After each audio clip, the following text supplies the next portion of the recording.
Good morning students.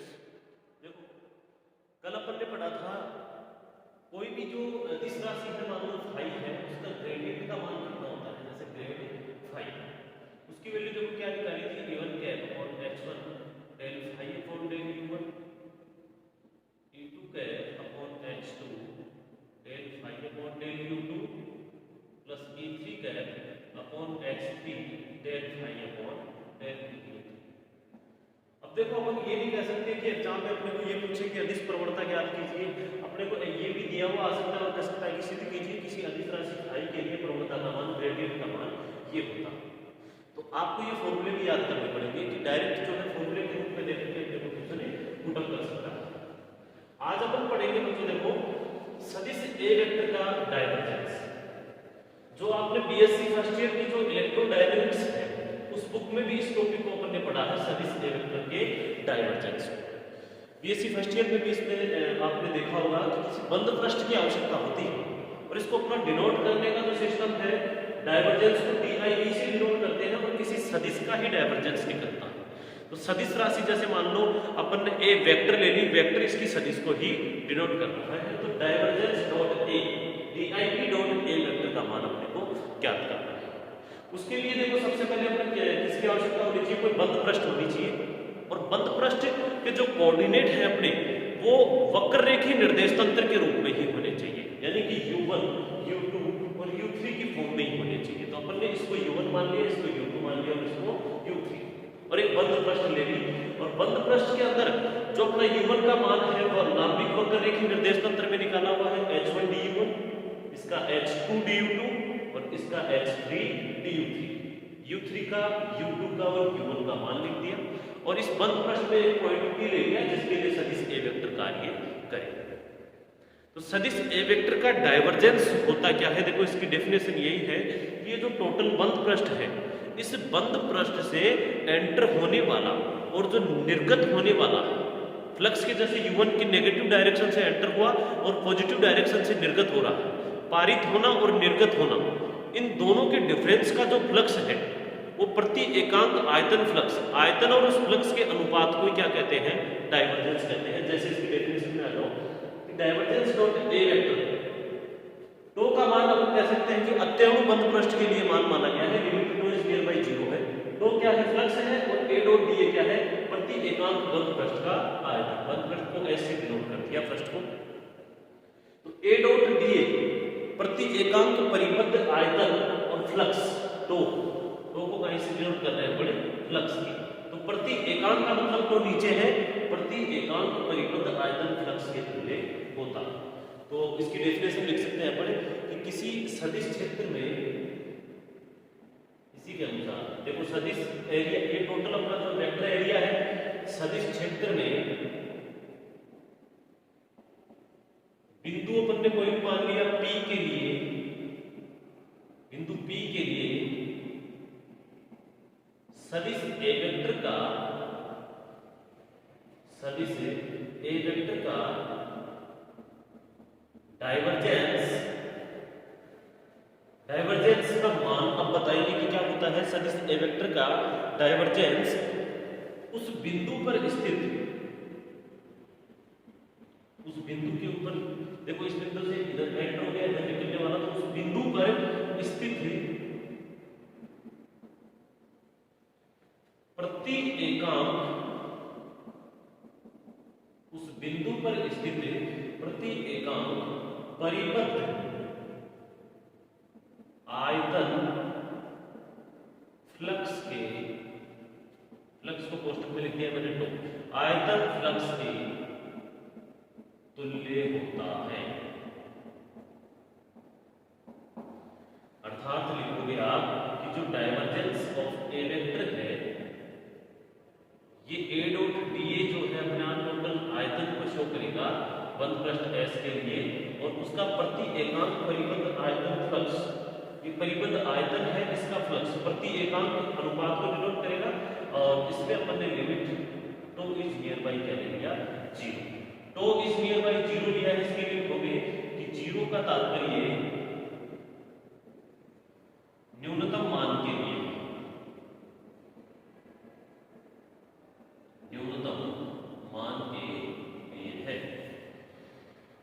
तो ये इसकी डेफिनेशन थी कि divergence of A vector, double integration का मतलब बंद पृष्ठ लेते हैं अपन, बंद पृष्ठ S में a डॉट d का जो मान है यानी कि परिबद्ध आयतन का जो मान है वो प्रति एकांक आयतन फ्लक्स के तुल्य होता है। नॉर्मल सी डेफिनेशन है कि ए वेक्टर का डाइवर्जेंस उस बिंदु के ऊपर स्थित जितने भी प्रति एकांक आयतन फ्लक्स का मान है, प्रति एकांक आयतन फ्लक्स ध्यान में रखो, डायरेक्ट प्रति एकांक परिबद्ध आयतन फ्लक्स को डाइवर्जेंस कहते हैं। तो इसकी वैल्यू अपने को निकालनी है, इसको मैंने ऊपर लिख दिया क्योंकि बार-बार अपने को आवश्यकता पड़ेगी। अब अपन पहले जो है a डॉट dA की वैल्यू निकालते हैं डायग्राम से। डायग्राम में अपन ने को टोटल पॉइंट्स दे दिए, u1 कोऑर्डिनेट के लिए, u2 कोऑर्डिनेट के लिए और u3 कोऑर्डिनेट के लिए। ये बंद पृष्ठ देखो एज अपना जैसे मान सकते हैं कि एक चौक के डिब्बे के समान। तो चौक के डिब्बे में टोटल कितनी पृष्ठ होती है? 6 पृष्ठ होती है। इन 6 पृष्ठ में से मान लो 3 नेगेटिव डायरेक्शंस की पृष्ठ है और 3 पॉजिटिव डायरेक्शंस की पृष्ठ है। तो अपने को ये कहा है कि नेगेटिव डायरेक्शन से जो फ्लक्स है वो पारित होगा, एंटर होगा, और पॉजिटिव डायरेक्शन से निर्गत होगा। निर्गत में से जो पारित हो रहा है उसको घटा देंगे तो नेट फ्लक्स आ जाएगा। तो किसी एक पृष्ठ के लिए मान लो नेट फ्लक्स निकाल लेते हैं तो फिर तीनों पृष्ठों के लिए नेट फ्लक्स आप लिख सकते हैं, और टोटल फ्लक्स के लिए तीनों को क्या कर देंगे? ऐड कर देंगे। तो देखो मान लो ये OBGC है, मान लीजिए पीछे की पृष्ठ है चौक के डब्बे की, यानी कि इधर से u1 आ रहा है पीछे की पृष्ठ से, और ये जो पॉजिटिव पृष्ठ है AFPD इससे निर्गत हो रहा है। तो पहले अपन पारित फ्लक्स का मान निकालते हैं। तो लिखो देखिए पृष्ठ OBGC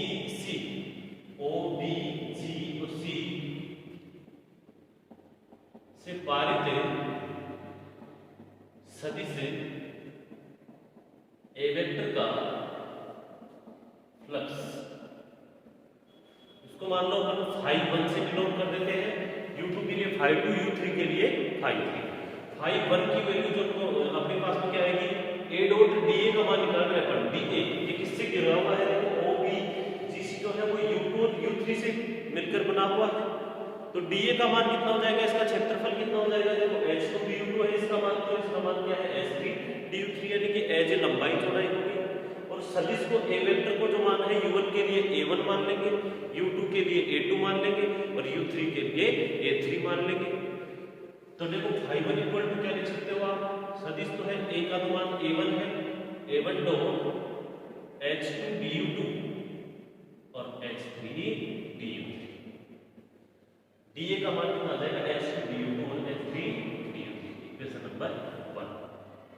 अब देखो इस पृष्ठ से चौक के डब्बे के सामने वाले पृष्ठ में आने के लिए नीचे की जो तली है ये कितनी दूर स्थित है? तो यानी कि सामने वाले पृष्ठ में कितनी दूर जो है जाकर के फिर फ्लक्स बाहर निकल रहा है, जो दूरी को भी अपन शो करेंगे। तो आगे लिखेंगे इसमें पृष्ठ OBGC से, इस OBGC से कितनी दूरी पर है? h1 du1 दूरी पर स्थित है,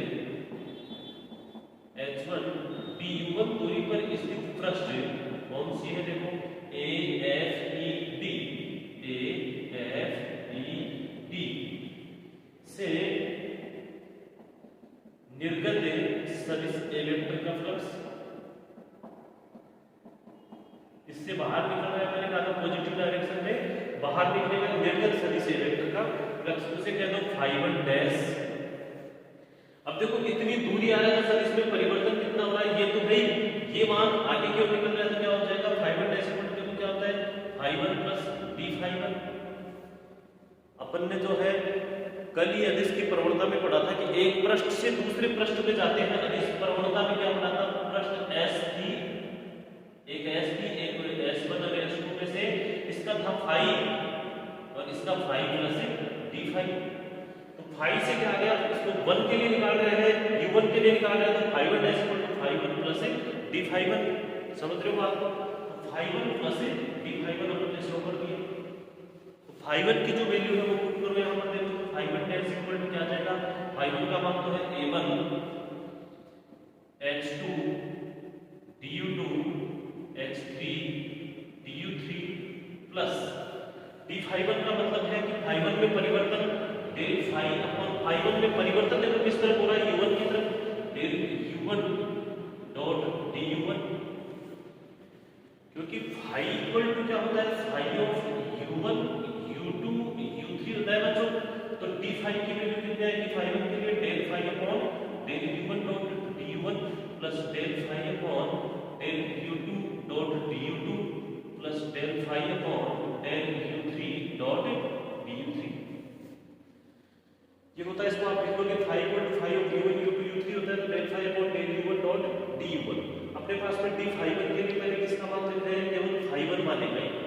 वाले का मान, फिर U2 का, फिर U3 का।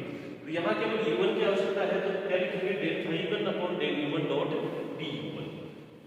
ये केवल समझाने के लिए था। अब यहाँ पर फाई 1 की वैल्यू पुट करो, देखो बच्चों इसमें, तो फाई 1 डैश की वैल्यू क्या आ जाएगी, देखो A1 H2 DU2 H3 DU3 plus del upon del U1, phi 1 की वैल्यू ये पुट करो इसे, H2 DU2 H3 DU3 dot DU1। Phi 1 है तो H2 DU2 H3 DU3 dot DU1 value अपन ने पुट कर दी। ठीक है, अब इसी प्रकार देखो इसको इक्वेशन नंबर देना 1, तो इसको दे देंगे इक्वेशन नंबर 2।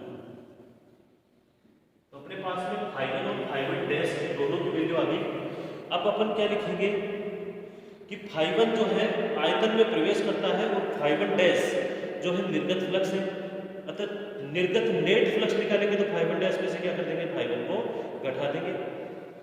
तो लिखो जो फाई 1 है नीचे इक्वेशन में कि फाई 1 पृष्ठ OPGC में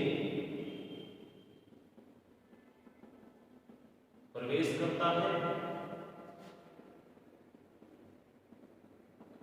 तथा फाई 1 डैश पृष्ठ AFED से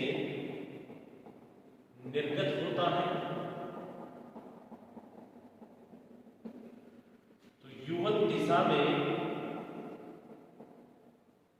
net flux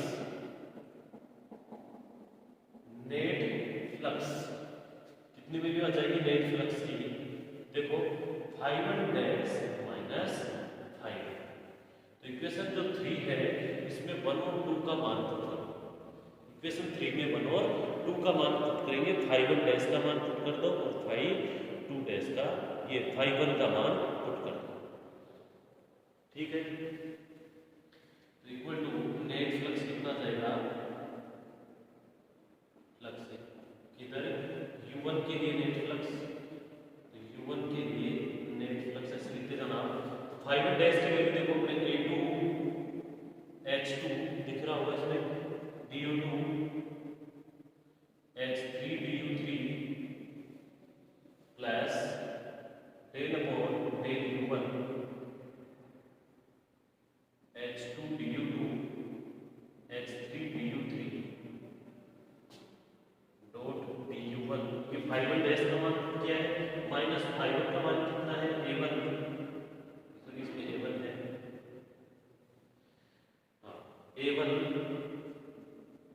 H2 DU2 H3 DU3, ये किसकी वैल्यू पुट कर दी, फाई 1 की। देखो यही से दिख रहा होगा आपको, ये फाई 1 डैश का मान है, ये फाई 1 का मान है। तो इसमें से किसको घटा रहे हैं, ये सब ये रहा फाई 1 का मान और ये फाई 1 डैश का मान, इसमें से इसको घटा रहे हैं। तो ये पार्ट और ये पार्ट शायद नहीं क्या हो जाएगा, इससे कैंसिल हो गया अपना।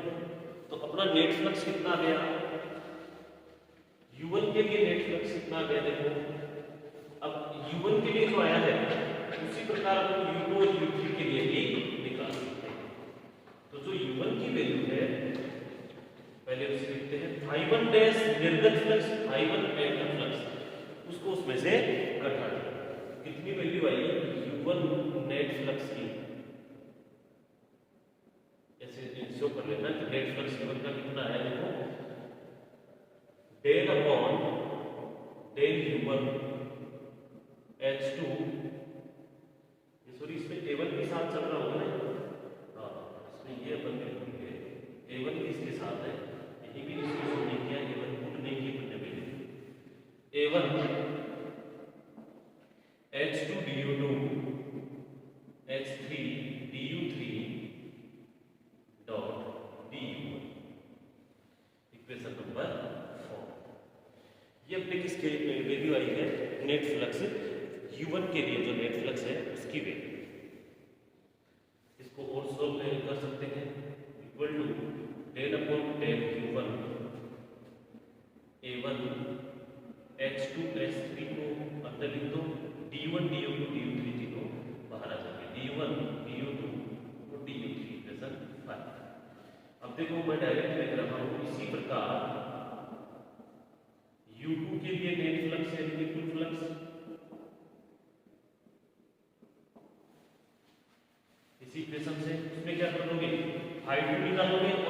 फाई टू डैश निकालोगे तो फाई टू डैश में से फाई टू को घटा दोगे, यू टू के लिए क्या आ जाएगा, नेट फ्लक्स आ जाएगा। कौन सा, फाई टू के लिए, जैसे ए ओ सी डी से एंटर करेगा और एच बी जी ई से बाहर निकलेगा, तो phi two dash minus phi two निकालोगे तो इसी के अनुरूप लिखो, देखो del upon del U two, ए1 की जगह यू टू आ जाएगा, यहाँ a1 की जगह a2 आ जाएगा u2 के लिए, जिसके लिए निकाल रहे हैं उसका स्केल तुरंत नहीं आता, यहाँ आ जाएगा h2 h3 की जगह h1 h3 into du1 du2 du3, equation number 6। इसी प्रकार u3 के लिए कुल फ्लक्स, u3 के लिए कुल फ्लक्स कितना जाएगा, del upon del u3 a3 जिसके लिए निकाल रहे हैं उसका स्केल तुरंत नहीं आता, h1 h2 du1 du2 du3, equation number 7। तो अपन ने u1 u2 और u3 के लिए टोटल जो है नेट फ्लक्स निकाल लिया, वो आप इक्वेशन में देख लो एक बार। टोटल तीनों इक्वेशन देखो 5 6 और 7। अब संपूर्ण बंद पृष्ठ से निर्गत सदिश ए वेक्टर का नेट फ्लक्स निकालेंगे तो फाई की वैल्यू a डॉट डी, अपने पास में a की वैल्यू निकाल ली और dA का मान पुट कर दो, complete equation a dot dA का। नीचे लिखोगे आप संपूर्ण बंद पृष्ठ से निर्गत कुल फ्लक्स से, इक्वेशन 5 6 और 7 को ऐड करने पर संपूर्ण बंद पृष्ठ से निर्गत कुल फ्लक्स से, यानी फाई इक्वल टू संपूर्ण बंद पृष्ठ S से निर्गत कुल flux A dot dA vector की वैल्यू पुट कर दो, इक्वेशन 5 6 और 7 को ऐड करने पर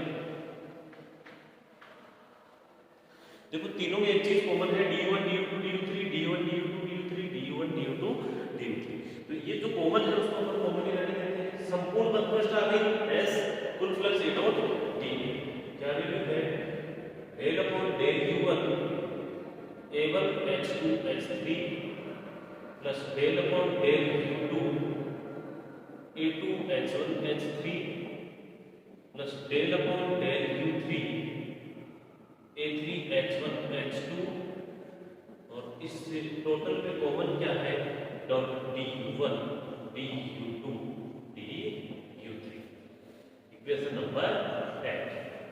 ये अपने पास में क्या है, कॉमन। अब किसकी वैल्यू चाहिए, a डॉट dA की वैल्यू आ गई संपूर्ण बंद पृष्ठ के लिए। अब टो की वैल्यू चाहिए अपने को, तो टो की वैल्यू निकालो।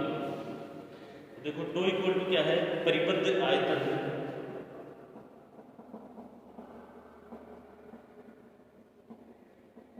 कल भी अपन ने निकाला था परिबद्ध आयतन, टो इक्वल टू क्या होता है, देखो परिबद्ध आयतन कर या पीछे अपने लंबी कोण करने के लिए निकाला था, ds1 dot ds2 dot ds3 s1 dot s2 dot ds3, या डायरेक्ट लिख सकते हैं h1 du2, इससे भी निकाल सकते हो लंबाई चौड़ाई और ऊंचाई डायरेक्ट।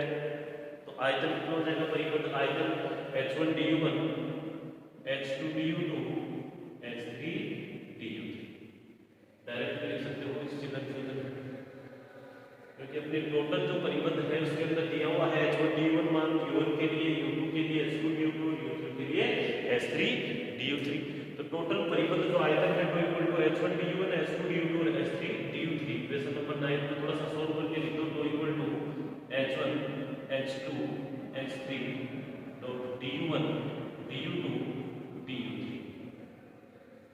ये अपना किसकी वैल्यू आ गई, टो की, a डॉट dA की टो की वैल्यू पुट कर दो, क्या आ जाएगा, डाइवर्जेंस आ जाएगा। तो इक्वेशन ऐड नंबर 9 को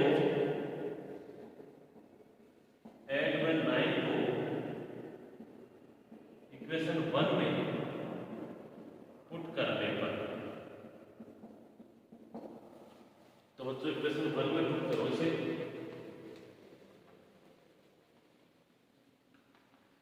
सदिश ए वेक्टर का डाइवर्जेंस आएगा, divergence of A vector equal to, तो देखो del upon del u1 a1 h2 h3 plus del upon del u2 a2 h1 h3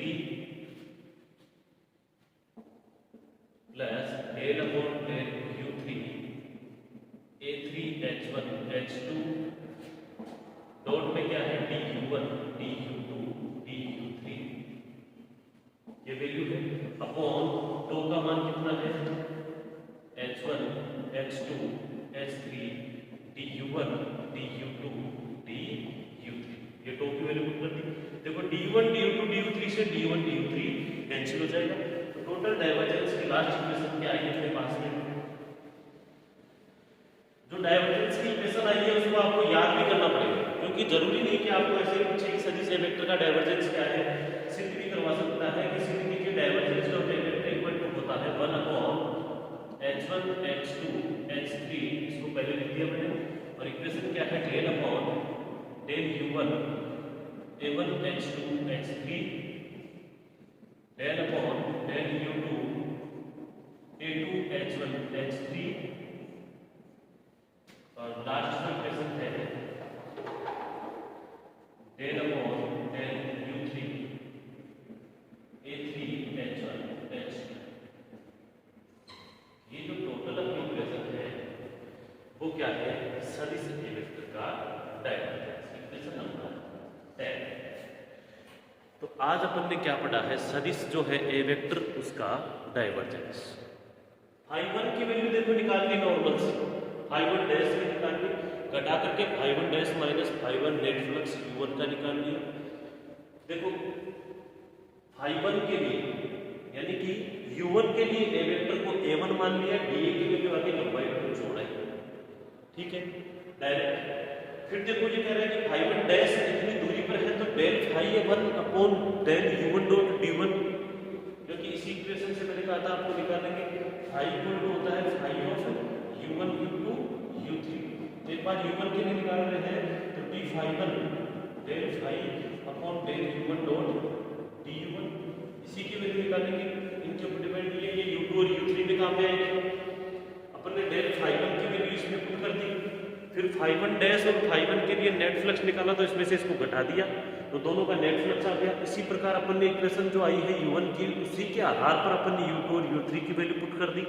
तीनों का नेट फ्लक्स निकाल करके अपन ने इसमें पुट कर दिया A डॉट DA में बंद कुल बंद पृष्ठ के लिए तो टोटल ऐड हो गया।